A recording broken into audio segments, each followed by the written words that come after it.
جی السلام علیکم. وعلیکم السلام ورحمۃ اللہ وبرکاتہ. کیسے ہیں اللہ یاری میں آپ؟ کیسے ہیں؟ ٹھیک ہیں الحمدللہ بس دعائیں. آپ کیسے ہیں؟ آپ بتائیے آپ کا کیا حال چال؟ اللہ کا کرم، اللہ تعالیٰ کا احسان، پنجتن پاک کا احسان. کیا اس میں گرامی آپ کا؟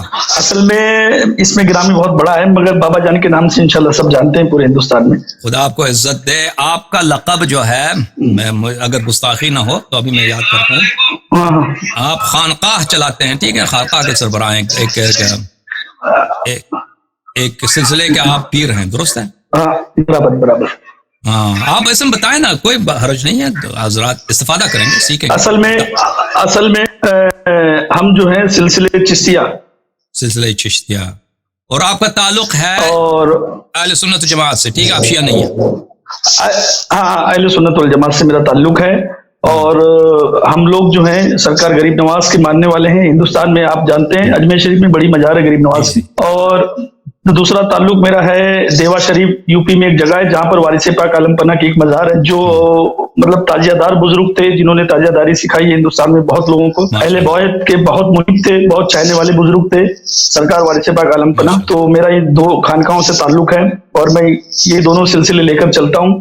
سرکار لال شہباز قلعہ شریف سے بھی میرا تعلق ہے، وہاں سے بھی مجھ کو مطلب خلافت ہے، تو میں قلندر بھی ہوں. اور اصل میں میرے کچھ سوالات تھے آپ سے، میں اگر اجازت ہے تو میں کروں، پھر آپ سے بات کروں. تو آپ کے تشریف آوری کا بہت شکریہ. انشاءاللہ تبارک و تعالیٰ آپ سے استفادہ کریں گے. میں آپ کی خدمت میں حاضر ہوں، حکم کریں. پہلی بات تو مسئلے مسائل ایسے ہیں کہ ابھی ہندوستان میں ہمارے سلسلے کے جان پہچان کے ہیں سید سبطین حیدر جیدی صاحب، جو مہریرا شریف اٹاوا یو پی میں ان کی خانقاہ ہے. وہ سربراہ ہیں، وہ آپ کے سلسلے کے سربراہ ہیں.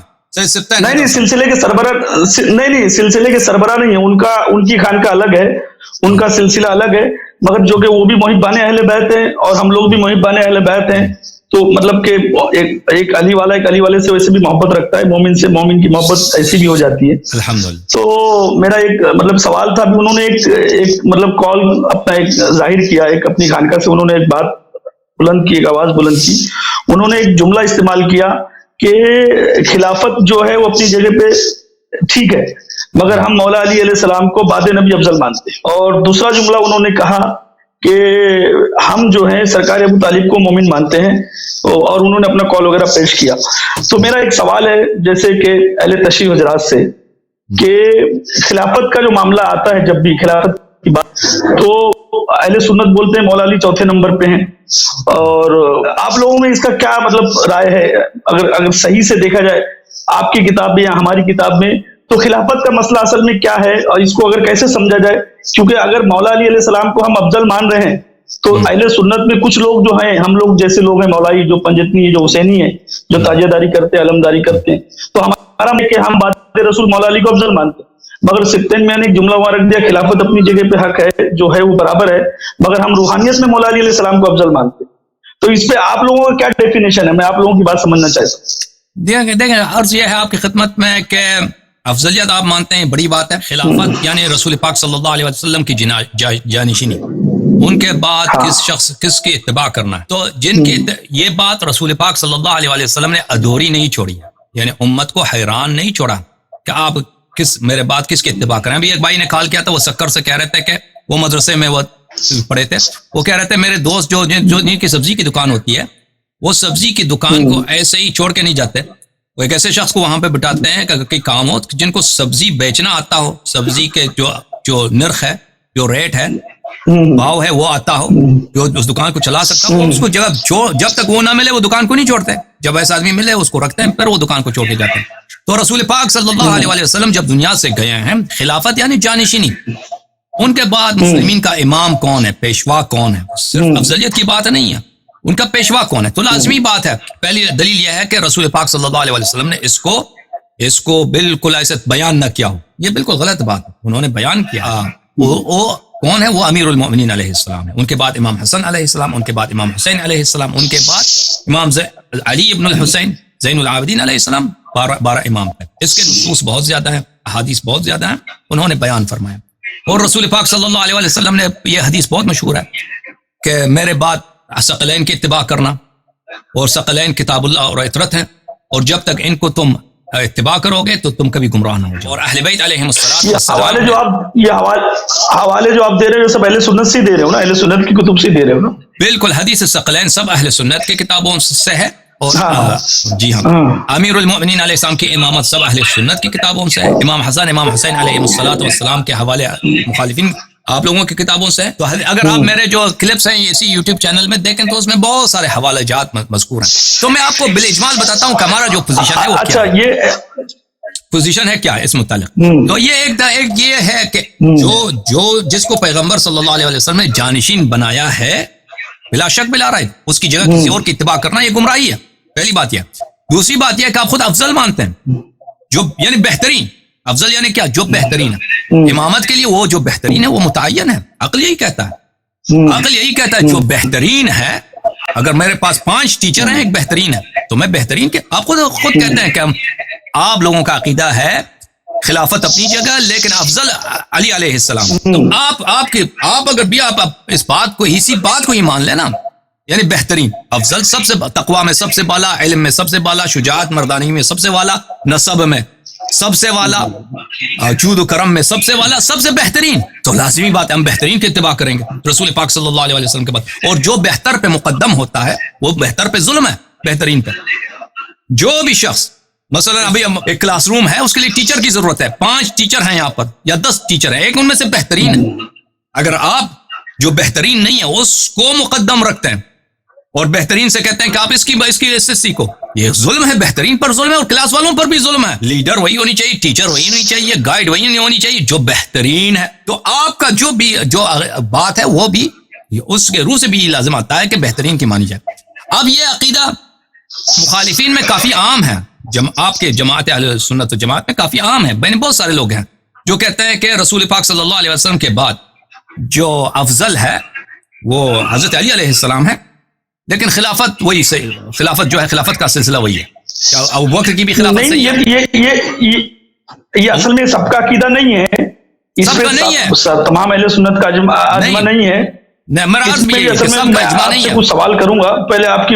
سب کی اجماع نہیں ہے, لیکن یہ کافی لوگ ہیں, کافی علماء گزرے ہیں پیچھے, کافی سارے لوگ گزرے, ان کا عقیدہ یہی تھا. تو ان کے خدمت میں عرض ہے یہ کہ وہ علماء جو یہ کہتے تھے نا کہ خلافت صحیح ہے لیکن افضل کوئی اور ہیں, تو ان میں سے بہت سارے تھے کہ وہ تقیہ کرتے تھے. یعنی ان کو اپنے قوم سے, عوام سے ڈر ہوتا تھا, ان کے اپنے ماننے والے ان کو قتل کر دیں گے یا گورنمنٹ سے قتل ہوتا تھا. بہت سارے ایسے تھے اور بہت سارے تھے کہ ان کو شاید ان کا عقیدہ بھی رہا. لیکن بہرحال ہمارا جو موقف ہے, موقف یہی ہے کہ ہدایت کے لیے انسان اگر واقعا جنتی بننا چاہتا ہے, رسول پاک صلی اللہ علیہ وسلم کے دین پہ چلنا چاہتا ہے, تو اس کی اتباع کے لیے یہ ضروری ہے کہ رسول پاک صلی اللہ علیہ وسلم کے بعد وہی جو منصوص ہیں انہیں کی اتباع. مزید کوئی حکم؟ اچھا, یہ میرا ایک سوال یہ تھا کہ اہل سنت میں ایسا نہیں کہ بڑے بڑے عالم نہیں گزرے, بہت بڑے بڑے عالم گزرے ہیں, وہ آپ بھی جانتے ہیں, ہے نا. مگر میرا یہ بولنے مطلب ہے کہ اگر یہ صاف لکھا ہوا تھا کہ بعد رسول کے جانشین جو ہے مولا علی ہوں گے, اب آپ لوگ کیسا ہے کہ آپ لوگ ظاہری بھی مانتے ہو, باطن بھی مانتے ہو, مولا علی کو افضل ہر طریقے سے مانتے ہو, خلافت میں بھی آپ لوگ مانتے ہو, ظاہر بھی مانتے ہو, باطن بھی مانتے ہو. میرا یہ بولنے کا مطلب ہے کہ اہل سنت جمع عالموں کی کمی تو نہیں تھی, بہت عالم ہے, اور وہ جو حدیثیں آپ بتا رہے ہو تو وہ حدیثیں کیا ان کی نظر کے سامنے سے نہیں گزری تھی سب؟ کیا وہ لوگوں نے پڑھا نہیں تھا اس بات کو؟ گزری تھی. اب اگر آپ اب اللہ جاری اگر بتا رہے ہیں اللہ جاری, تو ظاہر سی بات ہے دنیا بولے گی کہ اہل تشیع ہیں, اس کی بات نہیں مانیں گے ہم, یہ ہمارے عالموں نے کیا نہیں پڑھا تھا. پہلی بات یہ ہے کہ اگر مولا علی علیہ السلام کو آپ لوگ ہر طریقے سے افضل مانتے ہو, روحانیت میں بھی مانتے ہو, خلافت میں بھی مانتے ہو, ہر چیز سے مانتے ہو, تو اگر یہ ساری کتب اہل سنت کی کتابوں میں موجود ہے تو اس کو اہل سنت کے عوام کو نہیں بتایا کیا؟ میرا ایک سوال ہے خالی آپ سے, یہ آج اللہ جاری کو بتانا کیوں پڑ رہا ہے؟ جواب جو ہے میں آپ کا جواب قرآن مجید سے دیتا ہوں. آپ کا جواب قرآن مجید اس کے متعلق بہت واضح کہہ رہا ہے کہ قرآن مجید ملاحظہ فرمائیے, قرآن مجید نے سب پہ حجت تمام کر دی ہے. عزیزو ملاحظہ فرمائیے, یہ قرآن مجید فرقان حمید میں سورہ بقرہ آیت نمبر 213 ہے. اعوذ باللہ من الشیطان الرجیم. ایک دم میں اس کو فل پیج کرتا ہوں, آپ ناراض نہ ہوئیے. کان الناس امۃ واحدۃ فبعث اللہ النبیین مبشرین ومنذرین. لوگ ایک تھے, ایک گروہ تھے, اللہ تعالیٰ نے انبیاء علیہ السلام کو مبعوث فرمایا ہے. انبیاء علیہ السلام تشریف لائے مبشر بن کر اور منذر بن کر, خوشخبری دینے والے اور ڈرانے والے. وَأَنزَلَ مَعَهُمُ الْكِتَابَ بِالْحَقِّ, اللہ تعالیٰ نے انبیاء علیہ السلام کو کتب دیے, حق کے ساتھ کتب دیے. لِيَحْكُمَ بَيْنَ النَّاسِ فِي مَا اخْتَلَفُوا فِيهِ, تاکہ انبیاء علیہ السلام قضاوت کریں, حکم دے دیں جو لوگ جن باتوں میں لوگوں کا اختلاف ہے. جملہ یہاں پہ بہت اہم ہے, یہاں سے یہاں تک. وَمَا اخْتَلَفَ فِيهِ إِلَّا الَّذِينَ أُوتُوهُ مِن بَعْدِ مَا جَاءَتْهُمُ الْبَيِّنَاتُ بَغْيًا بَيْنَهُمْ. انبیاء علیہم السلام کے بعد اختلافات پیدا ہوئے. یہ اختلافات کب پیدا ہوا, کس طرح پیدا ہوا, اور کن لوگوں نے اختلاف کیا. کیا یہ اختلاف اس لیے پیدا ہوا کہ لوگوں کو پتہ نہیں تھا, علماء نہیں تھے, یا لوگ جاہل تھے, جاہل لوگوں نے اختلاف کیا. خوب دیکھیے عزیزوں, فرمایا کہ وَمَا اخْتَلَفَ فِيهِ, دین الہی میں سب انبیاء کے بعد جو اختلافات پیش آئے ہیں, اس میں جو اختلاف ہوا ہے صرف انہی لوگوں نے اختلاف کیا ہے. إِلَّا الَّذِينَ أُوتُوهُ, جن لوگوں کو اللہ تعالیٰ نے کتاب دی ہے, یعنی جن کو آیات و بینات ملی ہیں, جن کے پاس علم تھا, جن کے پاس نصوص تھا, جنہوں نے انبیاء علیہم السلام سے ان کو علم ملا, انہی لوگوں نے اختلاف کیا. کب اختلاف کیا؟ من بعد ما جاءتهم البینات, اس کے بعد کہ سب بینات ان کے ہاتھ میں تھا, بینات انہوں نے دیکھے, نصوص دیکھ کے, حجت تمام تھا. کس لیے اختلاف کیا؟ بغیا بینہم, بغی بولتے ہیں ظلم کو, ایک دوسرے پر ظلم کرنے کے لیے, دنیا داری کے لیے آپس میں اختلاف کیا. اچھا, اس آیت کا ترجمہ میں آپ کو دکھاتا ہوں, مختلف مترجمین نے کیسے اس آیت کا ترجمہ کیا. فرض کریں میں ایک ترجمہ آپ کو دکھاتا ہوں, حسن طاہر قادری صاحب کا یا محمد جوناگڑی, جو بھی آپ چاہیں. اور اس میں اختلاف بھی فقط انہی لوگوں نے کیا جنہیں وہ کتاب دی گئی تھی, باوجود اس کے ان کے پاس واضح نشانیاں آ چکی تھیں. یعنی بینات, بینات کس کو بولتے ہیں؟ بینات عزیزوں واضح بات کو, جو بالکل واضح کلیئر کٹ ہو. کلیئر کٹ کے بعد کتاب بھی ملا ہے, سنت بھی ملا ہے, بینات بھی, معجزات, سب کچھ ہے, نصوص ہے, اس کے باوجود اختلاف کرتے ہیں. اس لیے نہیں کہ ان کو پتہ نہیں, خوب پتہ ہے کہ وہ حق بات کیا ہے, اس کے باوجود وہ اختلاف کرتے ہیں. جن لوگوں کے پاس بینات ہیں, جن کو کتاب دی گئی ہے, وہ یہ اختلاف کرتے ہیں. خوب دیکھیے, اور اس میں اختلاف بھی فقط انہی لوگوں نے کیا ہے جنہیں کتاب دی گئی ہے, باوجود ان کے پاس واضح نشانیاں, بینات آ چکی تھی. اور انہوں نے یہ اختلاف بھی محض باہمی بغض و حسد کے لیے کیا تھا. انہوں نے بغض و حسد سے ترجمہ کیا. بغی کا مطلب ہوتا ہے ظلم, بغیم بینہم, آپس میں ظلم کرنے کے لیے. آپس میں کیوں ظلم کرتے ہیں؟ آپس میں دنیا کے لیے ظلم کرتے ہیں. مجھے مال چاہیے, مجھے مقام چاہیے, ٹھیک ہے نا. تو پتہ ہے میرے بھائی, حضرت آپ کا سوال یہ ہے کہ اہل سنت کے پاس علماء تو بہت ہیں, ان کی نظروں سے یہ روایتیں نہیں گزری, بالکل گزری ہیں. ان سے پہلے, ان علماء سے پہلے صحابہ تھے, تابعین تھے, ان کو زیادہ پتہ تھا.